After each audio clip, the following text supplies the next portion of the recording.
সালাম স্টিল ভোটের গাড়ি নিয়ে বগুড়ার সাবগ্রাম চৌমাথা এলাকায় আছেন আলিয়াস গরিমন। তিনি জানাচ্ছেন সেখানকার নির্বাচনী খবর।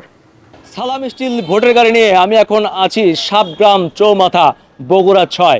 এটি অত্যন্ত গুরুত্বপূর্ণ একটি এলাকা এবং এখানকার মোট ভোটার 4,49,006 জন। আপনাদেরকে জানিয়ে রাখি, বগুড়ায় যতগুলো আসন আছে তার মধ্যে সবচেয়ে বেশি ভোট এবং ভোটার হচ্ছে এখানে। আমাদের আশেপাশে কয়েকজন ভোটার দাঁড়িয়ে আছে যারা স্থানীয় বাসিন্দা। আপনার তো স্থানীয় বাসিন্দা। জি, আপনার কাছ থেকে জানতে চাই যে নির্বাচনের আয়োজন কেমন দেখছেন? নির্বাচনের আয়োজন খুব ভালো এবং খুব সুন্দর হচ্ছে। আমরা অবাধ সুস্থ নির্বাচন চাই। নতুন যারা নির্বাচিত হবে এদের কাছ থেকে আপনার প্রত্যাশা কি? এদের কাছে প্রত্যাশা ছেলে মেয়ে ভালো চাকরি বাকরি দিবে, রাস্তাঘাট ভালো করবে, দেশের উন্নয়ন করবে। আপনাকে অসংখ্য ধন্যবাদ। স্থানীয় ভোটাররা যেমনটি বলছিলেন যে তারা দীর্ঘদিন ধরে ভোট দিতে পারেনি এবং এই বগুড়া অনেকটা অবহেলিত ছিল, এখানকার অনেক উন্নয়ন কাজ বন্ধ ছিল।